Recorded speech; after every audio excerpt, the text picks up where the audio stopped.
In 10 and 20 years from now, is abortion going to be an issue? The only way that these questions are solved is when you understand, in my opinion, the absolute will of God.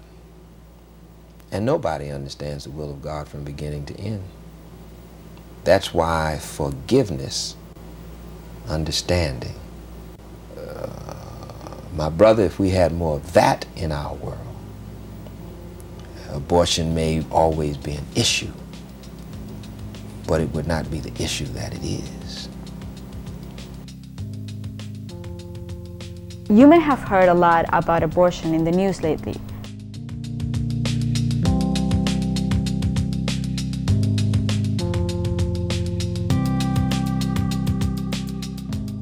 Just like the EVC youth producers did in 1989, we decided to investigate abortion.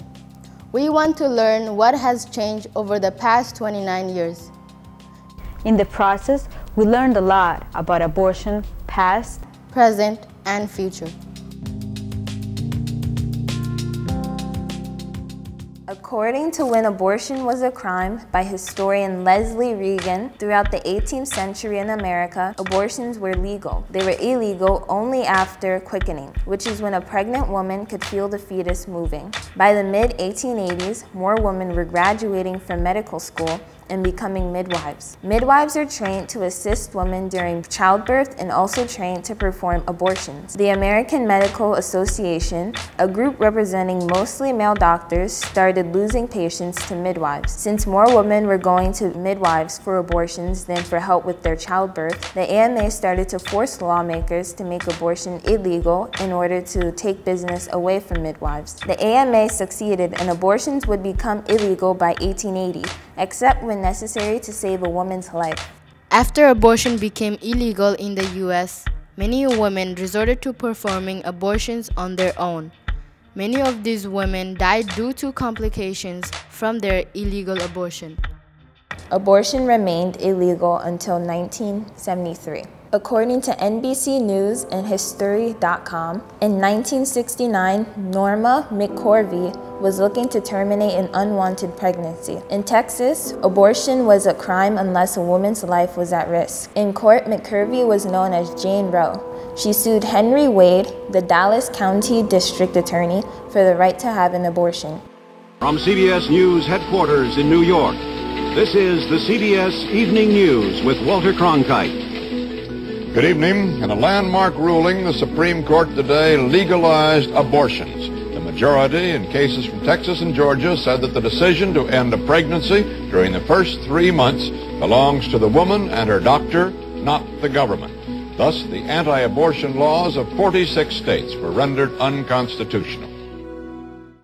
What is pro-life and what is pro-choice? Pro-life is you think that abortion should be illegal, and pro-choice is you think that abortion should be legal. How do you feel about abortion?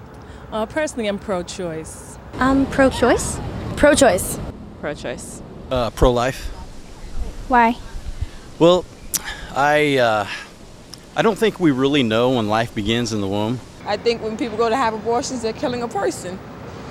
Personally, for me, I think it would be really hard to have an abortion, but I think every woman has the right to decide what to do with their body, and I don't think any legislator has the right to determine what a woman can and can't do with her body.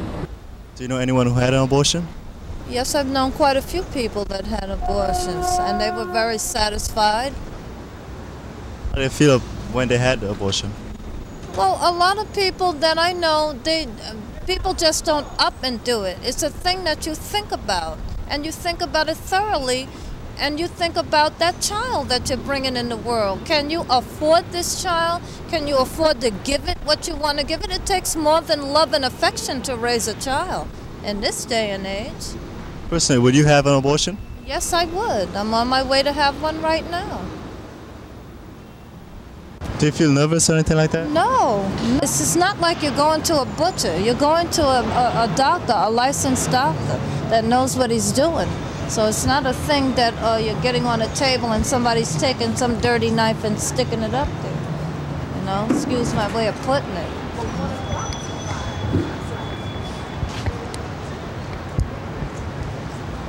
Well, you guys have a good day. Some of you.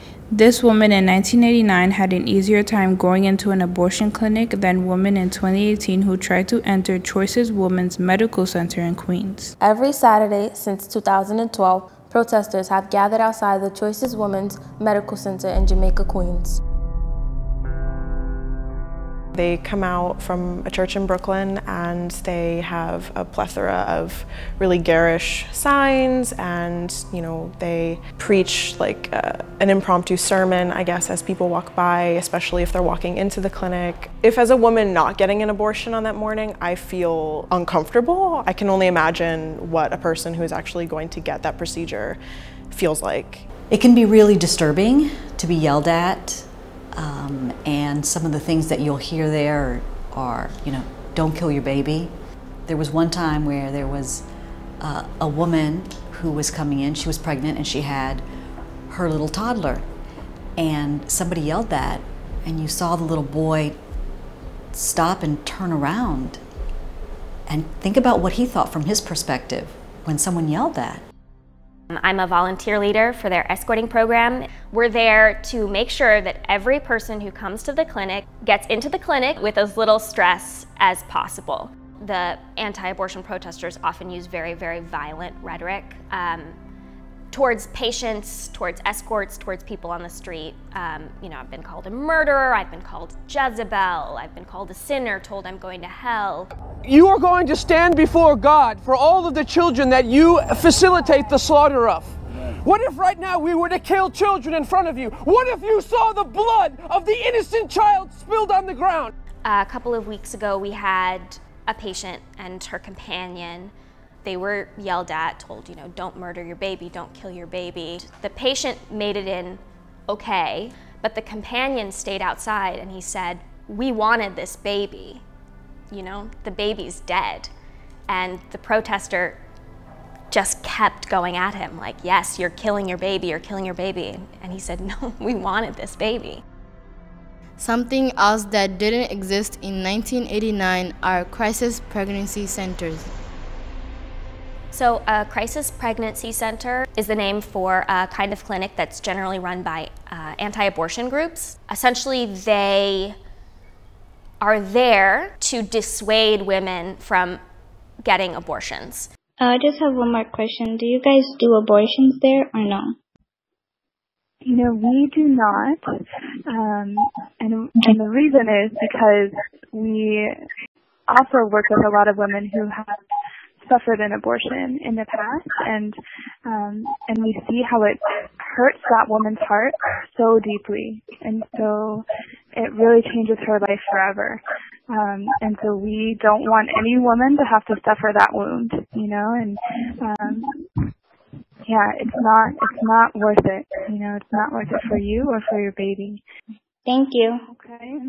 You're welcome, Maya. We'll be praying for you. Thank you. They often have names that sound like they could be abortion clinics. They often set up shop right across the street from abortion clinics. According to the New York Times, many of these crisis pregnancy centers are located near abortion clinics in order to confuse women seeking abortions. She doesn't have to do this. There's a crisis pregnancy center across the road that's waiting to minister to her. And we pray that you would help her to see that. Down the block from the Choices Women's Medical Center is My Choice Pregnancy Services. The My Choice Pregnancy Services at New Beginnings is a crisis pregnancy center. Opened only 1 month ago, New Beginnings Center of Hope has already saved one life. They're providing hope to a vulnerable population in Jamaica, Queens. Director Alicia Jones explains that in this neighborhood, pregnant women often feel they have no option but to have an abortion. 61% of the babies in this area, in this zip code, were being aborted. According to a report from Huffington Post, 40 of the CPCs visited by the undercover reporter told women that abortion causes long-term psychological damage and leads women to develop eating disorders or drug addictions. The Haven Coalition is an all-volunteer network for people who are traveling to New York City, who don't have a place to stay if they need to be here more than one day. We provide a place for them to stay with one of our volunteers at that volunteer's home. A lot of women who the Haven Coalition helps, we are assisting them because perhaps they don't have a strong support system. They don't have anyone who they would trust to tell that person, I'm pregnant, I'm ending my pregnancy, I'm getting an abortion, and I need your help. They might feel uncomfortable, sharing what's happening to them with friends or family. If you read the numbers, the figures of the percentage of women who've had an abortion in America, it's pretty high. I think it's like between 50 and 60%. It's not something people tend to talk about. I think people think, they're afraid that people will judge them. People assume that it's something that doesn't happen to people they know, but somewhere between 1 in 4 and 1 in 3 women have had an abortion. So I can guarantee that every single person knows someone who has had one. It's also incredibly safe. People think, oh, there's knives. There are no knives. Most abortions happen with a pill. 60% of the abortions that take place are involving women that are already mothers. I ask people who have a very strong belief that abortion should be outlawed and that's it, and they see it as black and white, is I want them to think about that mom who has 2 kids who's just been diagnosed with cancer. In front of her, the decision is, do I delay treatment and she's pregnant, so that I can have this baby, but then maybe die on my children? Or do I terminate this pregnancy so that I make sure that I'm alive for my 2 kids?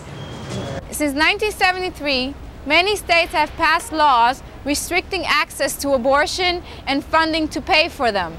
There have been hundreds of pieces of legislation introduced at the state level across the country to limit women's access to reproductive health care. There are a lot of states that have imposed various restrictions on abortions. They might say no abortion past 10 weeks. You have to get consent from your parent. If you're a minor, you have to get consent from your spouse. You have to wait 72 hours or however long. 72-hour waiting periods. Forced ultrasounds. Those things are designed to just make it harder on the individual. How do you feel about abortion? I don't believe we have the right to take away human life. Just like that. Why? It's divine. I'm from South Africa. What is the abortion law in South Africa? It's banned. It's not allowed. It's against the law. Today in South Africa, abortion is illegal unless under the circumstances of rape, incest, mental, physical health, or economic situations. There are many countries where abortion is only legal in cases of rape or when the mother's life is in danger. But that doesn't stop women in these countries from getting abortions, even if it is unsafe or threatens their lives. In Brazil, where abortion is illegal, except for cases of rape, more than 200,000 women are hospitalized annually as a result of having an unsafe, illegal abortion. There are only a small number of countries where abortion is completely illegal, even in cases of rape or when the mother is in danger. Women still find a way to have abortions even in these countries.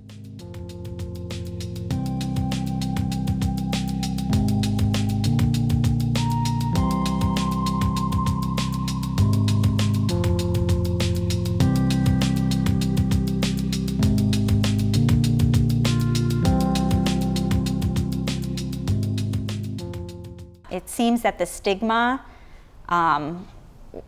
of having an abortion or people looking down on someone, you had an abortion, that falls really on the woman and not on the men who were, fathered these children who, were at least partially responsible for the pregnancy.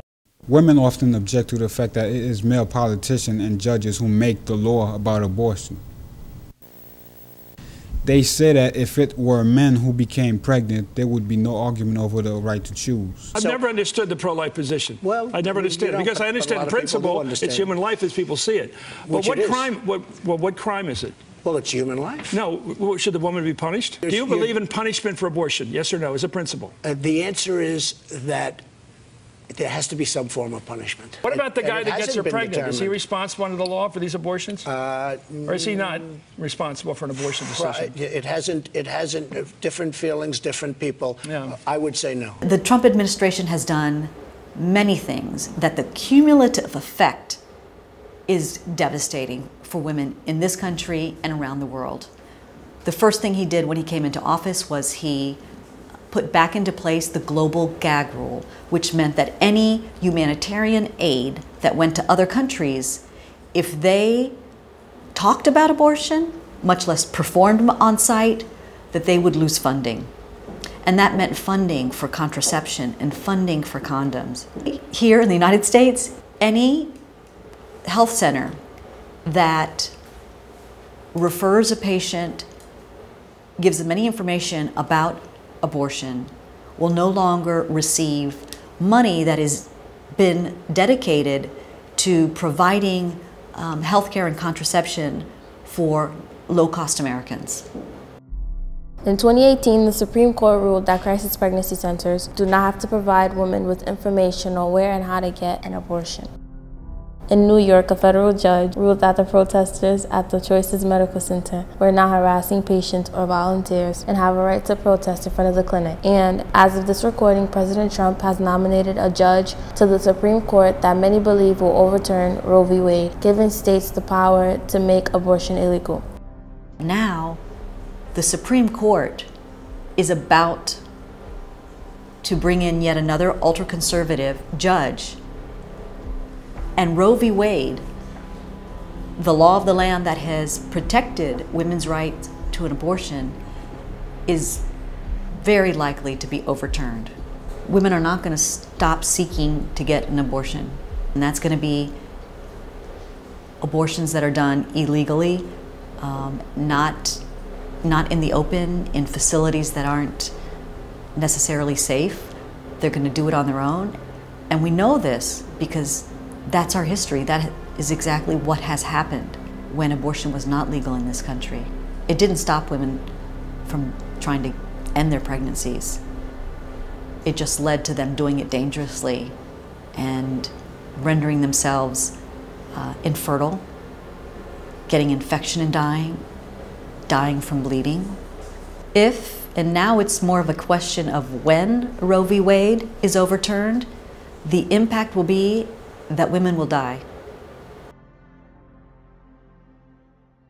I'm pro-life because I feel like everybody has the right to live. Like, if you're not financial, like me for example, like I'm about to have a baby and I'm too young. I'm still in high school. I'm still trying to do what I gotta do, but I'm not gonna kill it. Like, I'm gonna go ask people for help if I can't do it myself. And I feel like that's what other women can do. Like she said, like if you're not in a position to take care of the baby, you could give it up for adoption or ask other people for help if you may need it. You don't have to necessarily resort to killing it. Okay, I'm also pro-choice because I believe that women have certain reasons for having abortions, and I think they should be able to control their own body without having to deal with other people telling them that it's wrong, what they do with their own lives. Not everyone in our crew agrees that abortion should be legal, but we thought it was important to try and understand each other. So we were trying to capture Tiara's, like, just everything she did in life and how she had to go through life as a pregnant person. We got to see her, like, take the train, her daily commute, her home where her father is. We got to see conversations with, like, her aunt. It was nice seeing someone else's life, like you were just following her with the camera. It was nice seeing someone go through a life completely different from mine.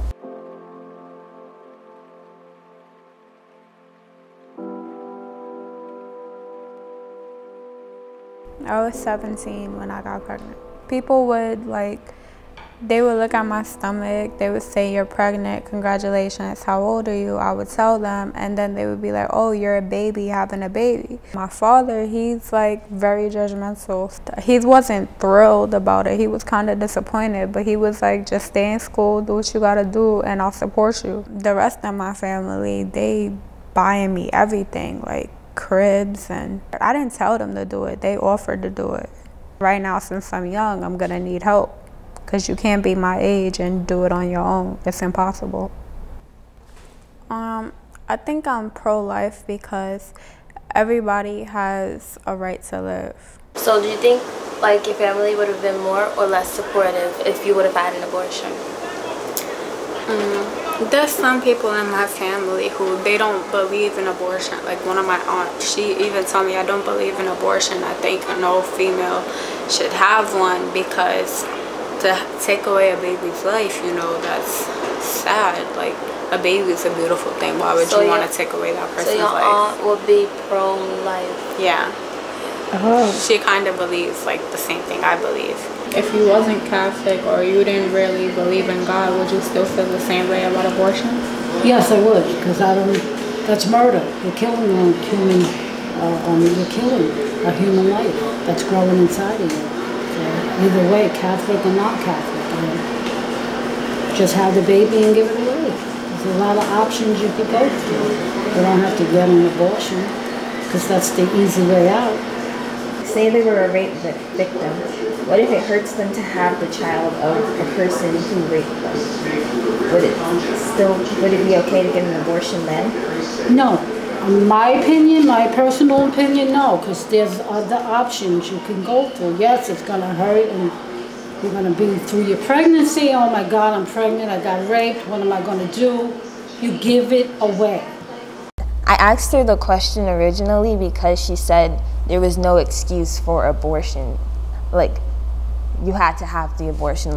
There was just, you couldn't do it even if you didn't plan to have the baby. And so I asked her that question, maybe thinking that she would say, oh, rape would be the only exception, but she said, no, that's not an exception too. So I disagreed completely.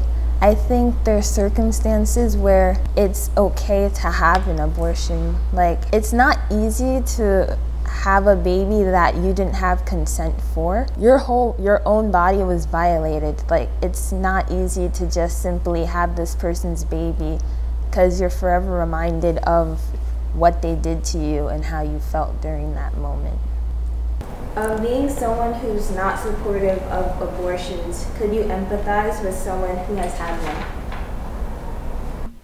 So previously you told me that in the past you had a few abortions. Was it tough to make the decision, should I keep it or should I get rid of it? And do you regret the decision to not keep the baby? At times I do regret having an abortion, but due to my anxiety, I know I couldn't have been a good mother and give the child the best life that a mother could because of my emotional status, which I suffer from anxiety, and I would be doing the baby an injustice. So it's better that I aborted the baby. At times I do regret it, but I think it was the best decision I could make at that time. I still say that instead of having an abortion, you could have gave it up for adoption, you know? But if you want to use the excuse that, yeah, I was young and I thought that was the right decision, I'm not going to judge you or blame you for that. I would have took a different approach, but that's just me. She has certain beliefs, and often that can kind of stop you from understanding what other people are going through. She thinks that you can have an abortion and you can put it up for an adoption and it'll be okay. Whereas she didn't understand that it was kind of harder for her aunt in a situation like that to bring her child in and then just give it away. Do you think there's a similarity between the way teen moms are judged and the way people who have an abortion are judged? Yeah, there is some similarity. I mean, both people are judged, but for a different reason. I don't know if people get judged the same way, but both of those type of women get judged. Considering that you are pro-life, do you think abortion should be illegal and no one should have the choice of having an abortion? I mean, even though I'm pro-life and I'm not in favor of abortion, I do feel like if you make it illegal, that's sort of taking away a woman's right, because it is a free country. Like, you should have the freedom to do what you want. I'm more pro-life for myself. Like, everybody else, it's their decision. I may not agree or support their decision, but I don't think that decision should be taken away from them. But me personally, I'm pro-life for myself. In 10 and 20 years from now, is abortion going to be an issue? Sure, it's going to always be an issue. Because the only way that these questions are solved is when you understand, in my opinion, the absolute will of God. And nobody understands the will of God from beginning to end. That's why forgiveness, understanding, if we had more of that in our world, abortion may always be an issue, but it would not be the issue that it is.